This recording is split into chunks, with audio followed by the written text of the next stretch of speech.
Zosia, zaglądajcie Na niebie fojera, chyba do Betlejem. dziś on się wybiera.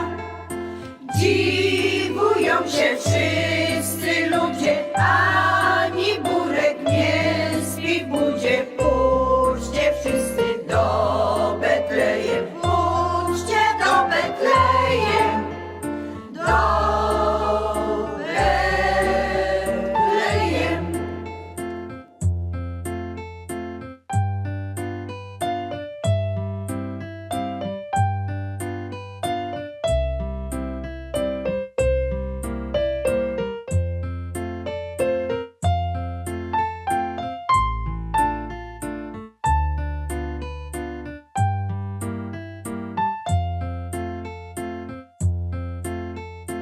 Górnicy na szychtach szalomnie zjeżdżają, ino wraz z babami